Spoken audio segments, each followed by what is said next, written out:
Eu sou o professor Eduardo de Campos Garcia e nesse bimestre eu vou estar mediando o conhecimento de vocês em relação aos saberes da disciplina de metodologia do ensino da língua portuguesa.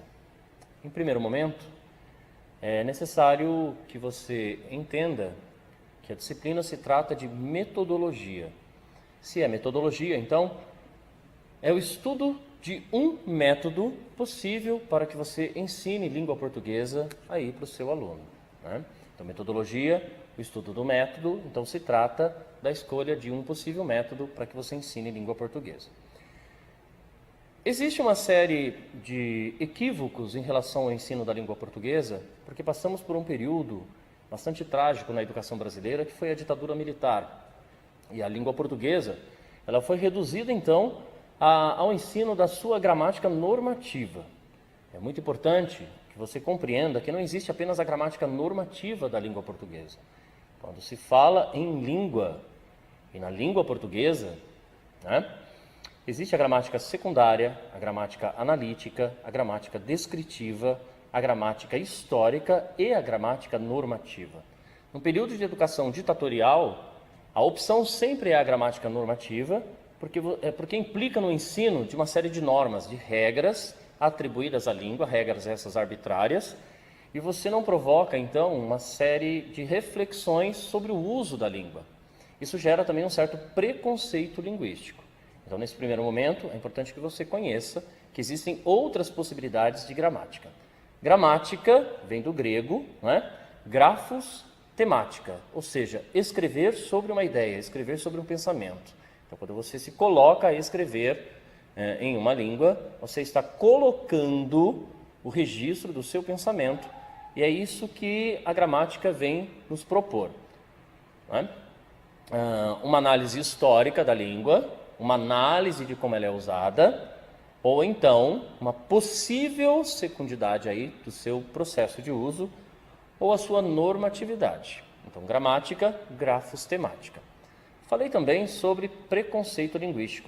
Eu indico que vocês deem uma lida em um livro do professor Marcos Banho, que é um grande pesquisador aí, já reconhecido, né, em território nacional, onde ele procura discutir as variações linguísticas e o preconceito linguístico. Então, o professor Marcos Banho, preconceito linguístico, que é como se faz. O que o Banho trata na sua obra?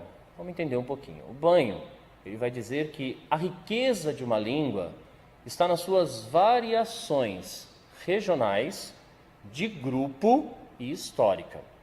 Eu vou dar um pequeno exemplo sobre isso. Digamos que uma criança, numa sala de aula, ela, ao se referir ao professor por algum motivo, ela fale, por exemplo, a palavra cuié. De imediato, o professor ele pode pensar que tem que corrigir esse aluno, porque ele pronunciou a palavra com uma não concordância em relação à ortografia oficial da língua. Entretanto, se esse professor tiver um pouco de conhecimento, né, ou conhecimento necessário para trabalhar a história da língua, a pronúncia desse aluno pode dar origem a toda uma aula, toda uma história sobre a língua portuguesa. Por exemplo, cuié é uma palavra cuja origem vem do africano nagô. Então pense você que lá no século XVII, todo o Brasil ou falava o nhengatu, que era uma mistura, né, da língua portuguesa trazida de Portugal, do espanhol, do africano nagô, do africano evevon afoxé e de influência de outras línguas que o português, que foi trazido para cá, já havia recebido, ou seja, dos godos, visigodos, alcatizir, ostrogodos, e um pouquinho da língua germânica e toda a influência sofrida pelo desenvolvimento da língua latina, a transformação que o latim sofreu. Então, quando essa criança, ela na sala de aula, né, pronuncia cuié, antes de dizer que a palavra está errada, é preciso que o professor entenda. Não, se o aluno pronuncia cuié ao invés de colher, ele traz resquícios, ele traz marca na sua memória, né, de uma palavra de origem africana, ou seja, do africano nagô. Do francês, do europeu, né, havia a palavra talher. O que acontece quando você impõe o ensino de uma língua pela normatividade. Bom, você não muda a cultura do povo, ok? Porque isso não é possível. Você se apropria da cultura do povo, não é? De um determinado grupo social, e você modifica essa cultura por meio de uma certa concordância. Então vamos lá. A palavra era talher, a criança pronuncia cuié. Você modifica a palavra cuié, mas também não obriga o uso da palavra talher. Então, cuié encaixada naquilo que era considerado, né? Uma linguagem culta na época, passa a ser colher. É muito interessante que a criança entenda, né? Ela não falou errado, ela não pronunciou algo que é feio ou com menos valor de linguagem. Ela simplesmente trouxe toda uma carga cultural na forma como ela lida com a língua. É complicado quando o professor diz, por exemplo, que essa criança errou, que essa carga cultural que a criança traz, na verdade, é uma manifestação do seu grupo social. Então você não está apenas corrigindo a criança, você está dizendo para a criança aquilo que o seu pai pronuncia, aquilo que a sua mãe pronuncia, aquilo que algum familiar pronuncia, aquilo que você aprendeu no seu grupo social, não tem valor. E não é verdade. O Marcos Banho, ele não trata desse assunto em si, porque nós entramos na história da língua, mas ele vai tratar dessas variações linguísticas, não é? Macaxeira, mandioca, cuié, muié, oia, né, ba, tchê, vice. Então ele vai fazer um levantamento da forma como o brasileiro fala em sua região e vai falar que quando essa personagem falante, ela migra de uma região para outra, normalmente ela sofre preconceito linguístico. Contudo, é um preconceito que quem pratica muitas vezes não se dá conta. Esse preconceito tem uma origem científica, né? Como a maioria dos preconceitos. A gente pode pensar que na década de 60 e 70 havia na escola uma cobrança daquilo que era chamado de ortoepia. O que era ortoepia? Era a arte do bem falar.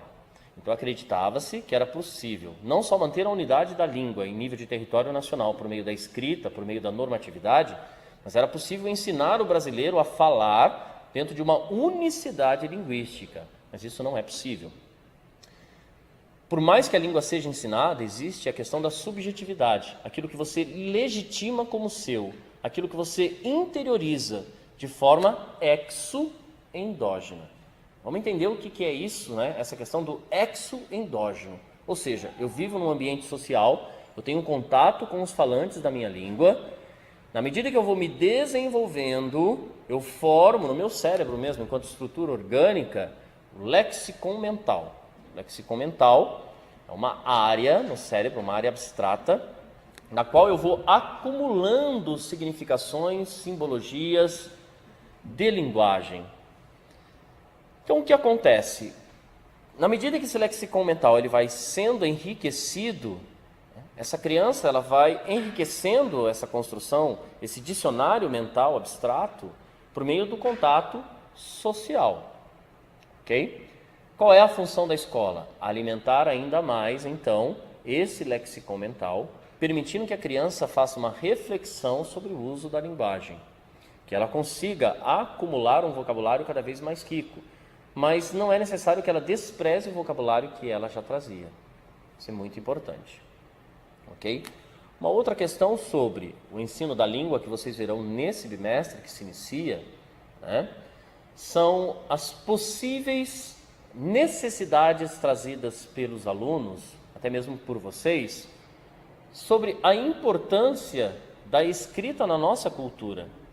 Um grande filósofo, pelo menos eu o considero um grande filósofo, que vai falar sobre essa questão da importância da escrita, é o Wilhelm Flusser, considerado um filósofo da linguagem.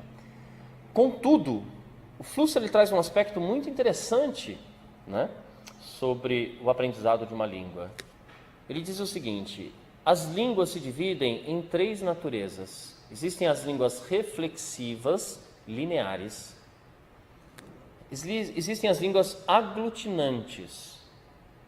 E existem as línguas isolantes. Do que se trata isso? Parece complicado, mas é muito simples. Olha só.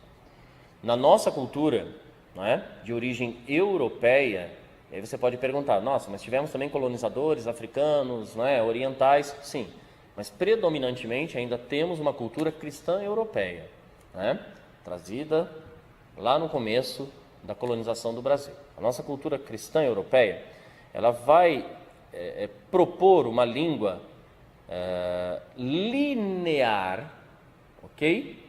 E reflexiva. O que significa isso? Pense. Quando pensamos alguma coisa, quando falamos alguma coisa, quando escrevemos alguma coisa, nós temos a necessidade de localizar o objeto no tempo. É aí que vem a função do verbo, por exemplo, né? O verbo, ele te localiza no tempo, passado, presente e futuro. Isso parece muito simples para nós, porque é cultural. Isso afeta o nosso cognitivo. Nós não conseguimos pensar além de um tempo cronológico, de uma sequência temporal, ok?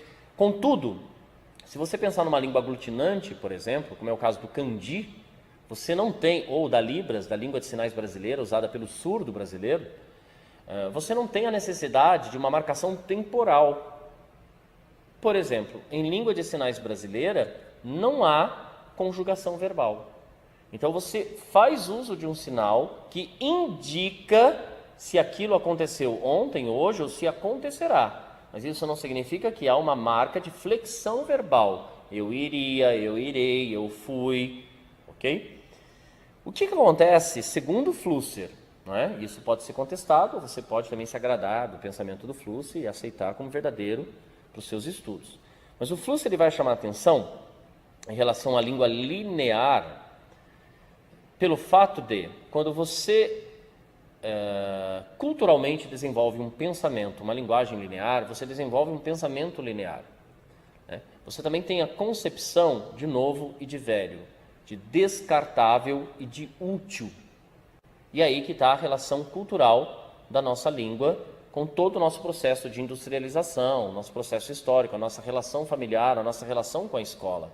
A criança, em primeiro momento, ela é uma criança perguntadora, né? Ela pergunta tudo, por que isso, por que aquilo, por que daquilo, como é, porque tem que ser assim, não entendi, fala de novo. É porque a criança ainda tem a necessidade de pensar de forma muito abrangente, muito reflexiva. Na medida que essa criança vai sendo alfabetizada, ela vai aprendendo a racionalizar a sua linguagem, ela vai aprendendo a transformar aquilo que era um pensamento solto, abrangente, reflexivo, altamente crítico, em um pensamento linear. Ela começa também a se colocar no tempo, né? Enquanto pessoa, enquanto sujeito, enquanto objeto. O Flusser ele faz uma crítica que vai além dessa questão da linearidade, né? Ele diz o seguinte: a língua implica na sua relação social. De que modo? Vamos entender isso. Se eu sou um sujeito que obrigatoriamente tenho que me localizar no tempo, como alguém que pertence a um certo período de infância, adolescência, fase adulta, velhice, etc., eu sou um sujeito objetado, ou seja, eu me torno um objeto político e social.